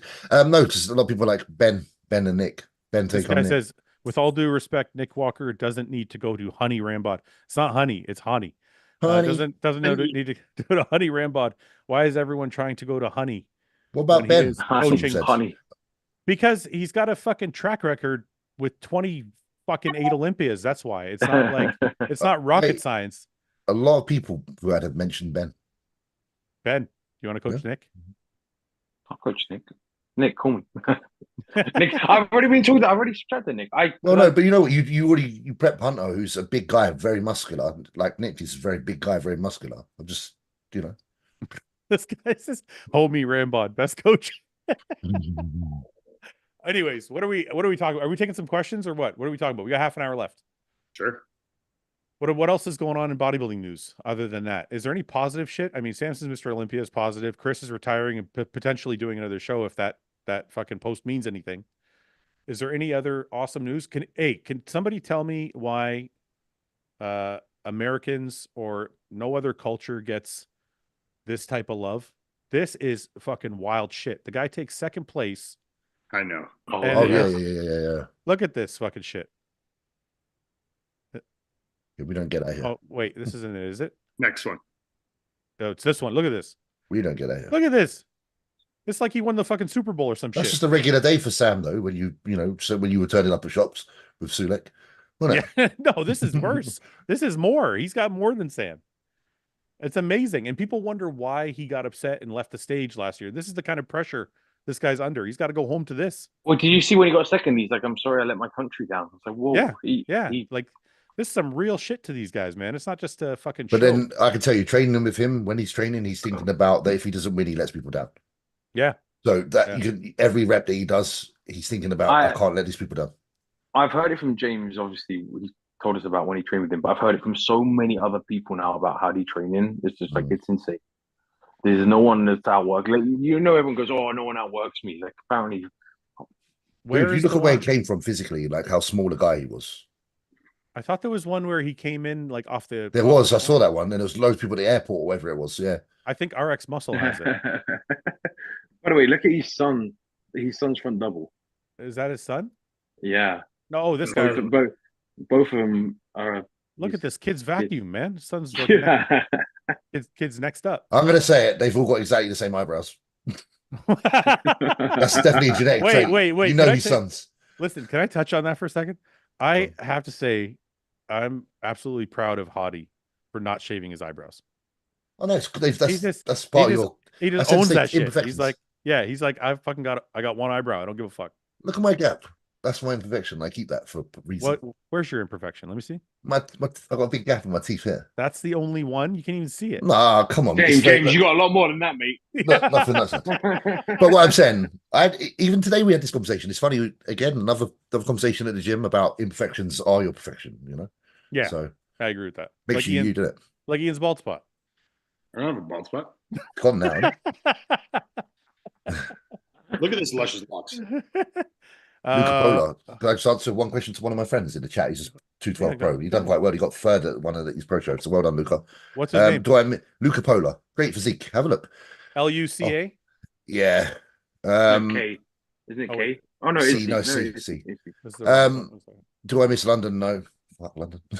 Luca. What's his last name? Pola. Oh wait, I got it. My training partner's gonna be well upset because he's 212 as well and wants to obviously, be the best 212 guy I know. And now I'm showing another one. These comments are so fucking funny. Yeah. What are the comments? I'm not reading it. Nothing. What are they saying? Tell me. Young. I don't want to read it. It's okay. I'm gonna read it. This guy's only young. Someone said Samson has a milk dud head. What the fuck? Ian is doing the Janicki hair today. Yeah. Talk about Mike and the CCTV. No, man, we fucking beat that shit to death. There's so many fucking videos about that. It's like, go watch another one. We don't want to talk about that anymore. Do you think Keon Pearson might move up from 212? I think Keon said he's good for he's good for like the next 5 years or some shit. Keep fucking cranking W's out. Ian, how good did the hair transplant grow in the back? Not as good as the front, but not terrible. The thing with the back is you have a lot less blood flow to that area of your scalp versus the front. So I think the transplant success rate back there is more like 40 to 50% of the hair that they transplant will grab versus the front is more like 80 to 90%. So if you're really bald in your crown, you're probably not going to get it done in one procedure. So if I want it as full as the rest of my hair, I would need to do another one for sure. All right. Are you ready? Or are you happy? I will eventually, but it's I don't want to do it a year apart, man. I have my head shaved all fucking last Christmas. Yeah. I'm going back to Turkey in 2.5, 3 weeks. Do you have to shave your head to do it? You can't do it without a shaved head? No. I guess I could probably do that part without. They could just shave a fucking Amish circle in the back of my head or something. But I don't know. It's bald anyway. You might as well just do it. Yeah, just get rid of it. But I don't know. I don't want to do it. It's a pain. The fucking procedure sucks dick. I don't feel like doing it again that so soon. I need a couple of years between them. Ben knows. Listen, I want to show you. I want to get your thoughts on this. Oh shit! I didn't want to share the whole screen. I just want to share this part. What do you guys think about Seth Feroce making a comeback? So is he actually doing a show? Yeah. He's doing. I don't know if he's doing Detroit or Pittsburgh or both. I think he's doing Detroit. Open or. I think for marketing purposes, he's doing Detroit. Okay. He's doing 212. Well, that's open. There's no 212 in. He's doing Detroit. The open. He's doing the open in Detroit. Okay, that's what he told me. He's pretty lean already, isn't he? So he's also a sponsor for Detroit. Is that allowed? Well, yeah, he can pay for his own winnings. Okay. Recirculated money. Whatever money he gives us for sponsorship, I'll give back to him in prize money. Yeah. Look at the calves on this fucking dude. Jesus Christ. Okay, what do you guys think? I mean, there's got the muscle there. I think, the waistline is going to be what he has to be the most careful of, I know. I thought that too. It's very... but he's always at that waist, isn't he? Yeah, but it's always been an issue. I don't think it looks bad from the front. I think it's more from the back, to be honest. It's not that it looks bad. I don't... Oh, well, my personal opinion is it doesn't really look bad anywhere. It just makes... It doesn't look bad. He's got a boxy structure, so he's going to have to win with other attributes like his conditioning or muscularity. Fortunately as well, his lats come pretty low, so it's all meat rather than just torso. If that was just long and thick with no lat, it would look shit. But he's got good lats. I feel like he's still pinching his traps here. I don't know why he's not pulling that out. He definitely posed that better, but his lat spread's great though. I mean, look how fucking thick his lats are. Yeah, that's awesome shot. Yeah, he's in very good shape. Yeah, which for where his back lat is, the rear double's not posed to it. Yeah, he's not pulling it out all the way. Is he doing his own preparations? Is he helping himself, or has he got some help? I believe he's doing his own. He hasn't said, or no, I know he talks to Hani a little bit. They're still friends, so I don't know if maybe Hani's just giving him some pointers or he's doing his own. I'll ask him. He'll be on the show next week. But yeah, that's pretty fucking exciting. I mean, people are pretty hyped. People have been waiting for Seth to come back for a number of years. So Like 10 years. where is he going to Yeah. place though? Like, let's pretend he What gets lineup? let's pretend he gets to the Olympia. Where is he placed? Is he in the top 5? 212. Yeah, 212. It's tough to Oh, really 212. see him down in like condition, what like his skin looks like, you know? Can he beat Sean That's a Clarita? 2. Not the Sean No, Clarita from that's this you're year. going by like Angel Calderon and like some of these guys that are pretty crazy. I don't know. I think he's in the top 8-ish realm. Above that, it's hard to say until I see him in shape once, you know? Yeah, yeah. Yeah, because that was 219 there, right? So 221, it said. This guy says Chris versus Seth versus Iain. Come back. Yeah, I think Chris would probably fucking destroy me and Seth. So Can Seth beat John Jewett? That's a good comparison. that's a good comparison. I think right now, no, They're quite but similar in there. very similar. Yeah. Where's Tonio going to place next year? Well, he's taking a year off, so who knows how the fuck he's going to come back. Where do you guys think Tonio will be if he puts on like 10 pounds? Oh, it's hard to say, man. Is he 8, still 9, 10. Yeah, but that's already where he was. So like, what's the Yeah, fucking but point? the lineups are getting. what do you mean? What's the Yeah. point? It's still what's the point? Don't bother. Don't bother, man. That's Fuck not what it. that's not how I meant it. I meant it like, why take the year off? You're going to the same place. Was that why they were taking the year off? Well, he's still got. It doesn't mean if you place the same doesn't mean you He didn't. said, I believe his statement was he took the year off because they want to focus on getting better, so he can like. Well, you could get better and place the same. I mean, you know, you could also, if you stay the same, he could place worse. So it's like, you know. It's Yeah, tough I one agree. when your frame isn't the biggest frame because you just wonder where the muscle's going to go and how it's going to look. Like if he just gets wider and looks crazy, then he could push up majorly. But it's how much can you fit on that frame? So when will Iain admit he's coming back? I'm not coming back. You're probably not, are you? I don't fucking know, man. I have no idea. I can't predict the future. Like, look, if I was to have a kid tomorrow, and I'll be completely honest, if I was to have a kid tomorrow, I would attempt it. Like, I would fucking try and get some muscle back on and get on a little something and see how things look and see how I felt. And if I could still get back into that mindset of training and diet. And if I could, and I thought I looked okay, then I might make a shot at it. But my fertility journey is not turning out to be as easy as some have it. So this could be the next 2-3 years of my life. And by that time I'm 35, 36. And it's like, what's really the point? But you know, if it's in the next 6 months to a year and we crank one out, then I mean, fuck yeah, who knows? Yeah. Train with me and train with me. Yeah. If this happens, I'll move to the UK and me and James will train. And we'll fucking have a grand old time. Do you want my help? I can give you my semen. That way I can have a kid and you can have a kid. We'll share it. What are we doing? We'll share a kid. You want a brown baby? I'll give you my. I don't know if we can do that. And I also don't want an Arab child. You don't want an Arab? He's only going to be half Arabian. No. I need to keep my bloodlines pure. Yeah, you're very, very white. Yeah, you can't do that. Appreciate you guys despite all the bullshit going on and people continuously trying to drag you guys through the mud. Know that there's fans who are loyal to you and appreciate the entertainment and info. Can I just aside for 1 second? We had more support, and me personally and the company had more support yesterday and today than I've had in the 4 years that we've been in business. I think people seem to forget something sometimes. Social media is fucking fake. Like, it's not fucking real life. Like, they're just comments. Like, nobody gives a fuck. Like, imagine this. If I didn't have a fucking phone, I woke up yesterday, I ate a couple meals, I went to the gym, I did a little bit of work. Jerked off in your living room. Yeah. I what? I what in my living room? I jerked off. I did jerk off my living. Actually, I jerked off in my foyer to try and get caught. With the blinds open. Yeah. I jerked. No, but like, I think people just need to forget. Like, they need to remember sometimes that like, social media is like, take it with a grain of salt, man. It's not. You have to stick to your fucking morals and your beliefs. Like, you can't just be like, everybody's saying this thing, so I'm going to say it too. It's not fucking real life. It's fucking fake, and people are going to comment and run their mouth and talk shit. It's all just fucking bullshit. Like, honestly, I don't know what else to say. All I want to say is thank you to everybody that has supported me, even though I had nothing to do with it. And those people are still It's crazy, isn't it, Ben? I had nothing to do with it. Somehow I'm in trouble. But Yeah, no, you're a piece of shit. yeah. Shit. What else? Is there anything else we want to talk about before we go?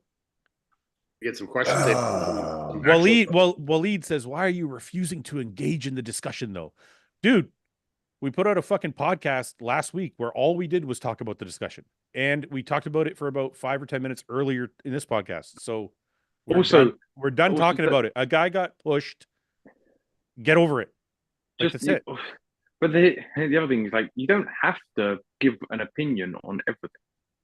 Yeah, like, sometimes you can just shut the fuck up.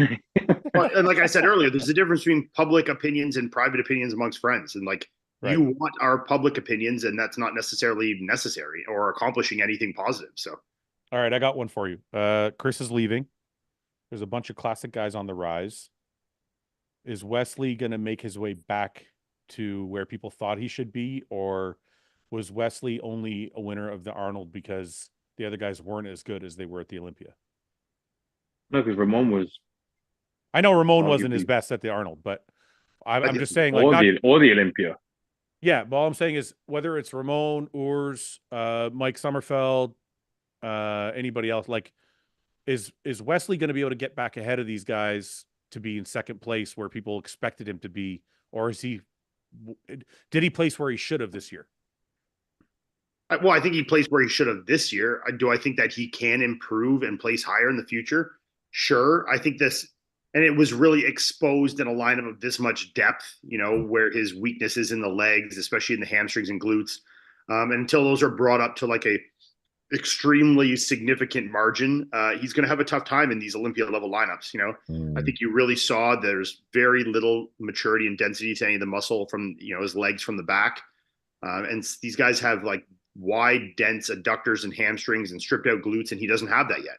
I think he's got a lot of great tools. He's got good clarity to the muscle and good skin quality, good detail and separation. But I think there's still a level to some of these guys, especially at the Olympia, like top 5, that he's just not quite there yet. I think he's also someone that's like so dependent on like a perfect peak to look really, really good. Like some guys can be a touch off and still look really, really good. Like someone like Chris can be a little bit off and still win the Olympia. Or someone sorry, go ahead. I think with Wesley, he aims for the physique he believes is classic. And I think that desire outweighs him. Some people want to get the physique, they'll get the win. Yeah. Wesley gets the physique that he wants to present. Yeah. And I think the Arnold Classic, it pays off because I think that's just what they like. I know it's even IFBB, so it's weird. I don't know how it really works. But anyway, I don't think he would make the changes because I think he's such a firm believer in his own vision that I think he'll always try to chase the physique that he wants to present, whether he wins or not. I know maybe I'm a bandwagon jumper, but I wholeheartedly believe that Mike Sommerfeld will be very difficult to beat next year. You know, like when I saw him, sorry, go ahead. No, go ahead, Ian. Sorry. Okay. When I saw him come out, before I even saw the entire lineup and saw everyone, I texted Melissa because I'd seen Urs and I'd seen Mike Sommerfeld, and I texted Melissa, I'm like, 100% top 3 is Chris, Urs, and Mike Sommerfeld. I'm like, there's no way, even a good Ramon is not beating this version of Mike. And I'd seen Wesley at that point and knew he wasn't in the discussion. So I don't know, man. He was really good. This guy's very complete. I think he's going to be the next guy. I mean, obviously he came second and he's pushed Chris more. This was one of Chris's better packages. I don't believe it was his best. I think 22 was his best, but I think it was still a very, very good Chris. His conditioning was exceptional. He could have been a little fuller. And you watch Tyler's breakdown. They had it a close 3 poses to 2, and they did split points, you know? So no one's pushed Chris to that even when Ramon was at his best. So I have to say that Mike will be, and I think that, you know, it's going to be tough for any of these guys to catch him. Mike looked really good this year in all aspects. Like his condition was improved, his color was perfect, he was dug out, but also even like the introduction of the beard. I know it sounds weird, but it made the whole image more standout. He looked less boring here. He looked more like appealing, and it's just good. He's smart. He just did everything. I feel like he done everything that he should have done this year. I don't know if I should be disclosing this. I thought it was a very admirable characteristic of Mike, so I think it should be known for people that are, you know, following the sport. After the Olympia, Mike messaged, well, I talked to him backstage and told him congratulations. I saw him after prejudging. I'm like, you're going to place first in the top 3 in this Olympia. Like, congratulations, you know? And he was like so blown away with what was happening. And then he messaged me after, sent a voice note to me, and he was like, pretty emotional and being like, I know this sounds weird, but like, I'm happy I didn't win. Yeah. Like, because I'm just not prepared for like this shitstorm of like what's going to come next. He's like, Chris has set such a high standard for what like the champion of this division carries. And he's like, I'm just not ready for that yet. And he's like, and I need to like be prepared for if this is going to happen. Like, and, I really want to be a good champion. I really want to be prepared. I want to, try and be a good leader for this division. And I just don't think this caught me so by surprise. I just don't think I'm there yet. So he was, really just asking to, for my advice and to reach out to get in contact with Chris and get Chris's advice on like how he should kind of, operate in this arena, and I thought it was a very honorable and humble kind of way to be like, I know I'm not ready to handle that yet, James, I want to ask you about what you said because I hear it all the time. And I don't know if, I mean, I've thought it before myself too, but I just wanted to dig into it a bit. You said the Arnold looks for something different than the Olympia. And that's always, it's been weird. But listen, that commentary or narrative has been made for decades. It just exists. I can't explain it. But I think to myself, is it real or is it just because Wesley was the best on that day? No, I think it's real, man. Do you? Yeah, because I think even if like Cedric came in, how he looked at Arnold, I still think he would have been Mr. Olympia. But again, obviously you can argue. Say that again. If Cedric would have came in, how he did when he won his Arnold in 2017, I still don't think that would have been like top 3 Olympia. Maybe that's just because of the lineup, because there's people there that aren't at the Arnold. That's what I'm saying, though. That's what I'm saying. It's just weird. I just always find like with the Arnold, there's a certain like, I don't know. There is this weird conscious thing that you feel like the physiques are somewhat more geared towards, especially in later years, not earlier. The judges are the same, right? So, well, I know. That's why I'm just saying it's not necessarily something that's real, but it seems to feel like it's there.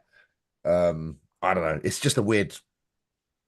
Unless then at that point you're suggesting that the promoter has an influence. It shouldn't, and it probably doesn't. But I just feel like the Arnold gets. I feel like it aims more towards classic, like in all aspects, open bodybuilding and in bodybuilding. I felt that. I've kind of felt that way too, because I look at like you said, the year Cedric won, he beat Kai, and no, he never beat Kai. He beat Kai that year. No, that wasn't the year. He beat Kai the year before, didn't he? No, Kai went there. Kai came back in 2016. Oh, you're right. He did beat. You're right. Kai the year after. Yeah. Right. But still, he beat Dallas. People. He beat Dallas. But that's what I'm trying to say. But that's what I'm saying, though. Think about that. Think about, is it really that the shows are different, or is it just that the lineups are different? Yes, it is the lineup, because even like Maria Schwartz says, that Arnold had both Huddy and Samson in the top 2, though, same as Olympia.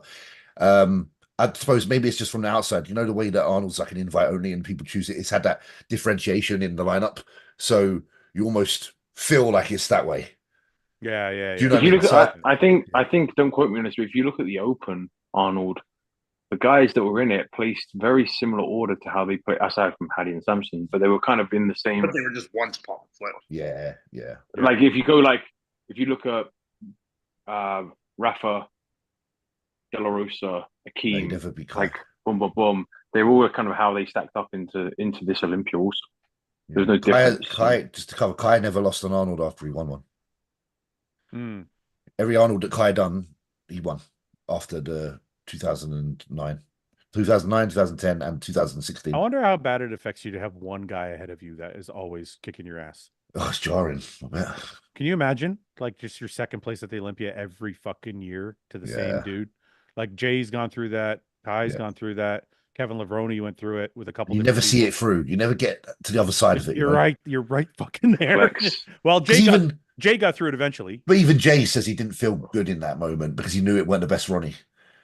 Right. Like it's like it's a Ronnie that was like deteriorating to a degree. I know he's still crazy good, but yeah. I mean, that's gotta fucking really fuck with your head. Like, you wonder why there's this animosity between like Kai and Phil, or between like Sean Ray and Dorian, or between like you're one fucking place away from your life's ambition. You don't dedicate yourself to this truly. Take the gear, do the training, do the eating to come second. Yeah, man. If Phil doesn't turn up in those years, Kai's life right now looks totally fucking different. Yeah.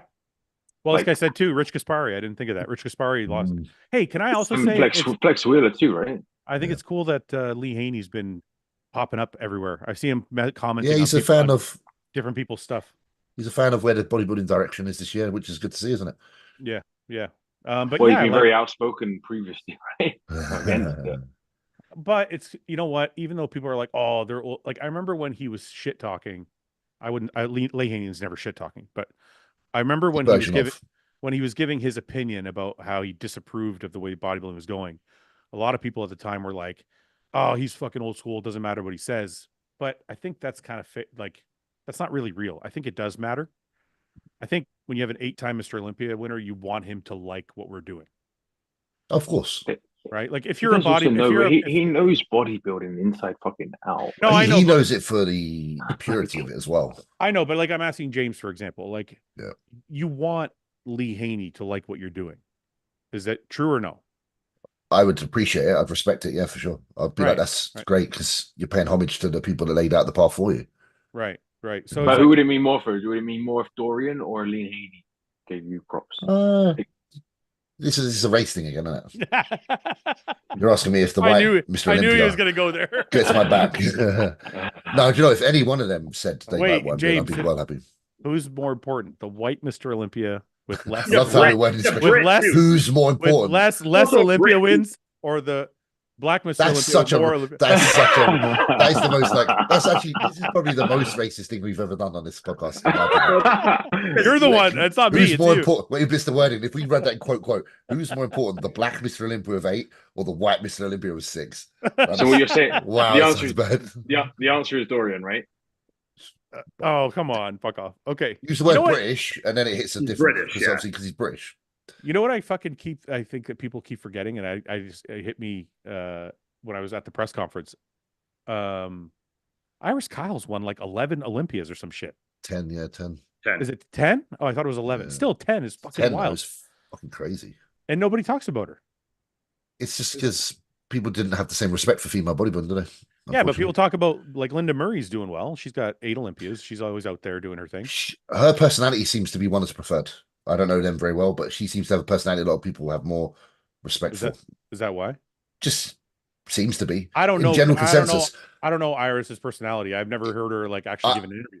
Dude, all I know is that if I'm around people that are slightly older than me that know bodybuilding for its history, and they were around during both eras of Lenda and Thing, Lenda gets highly spoken about all the time. It's just one of them things. Lenda just seems to have had a good rapport with the people. I think the image and everything. Is it Linda because Linda's more feminine, maybe?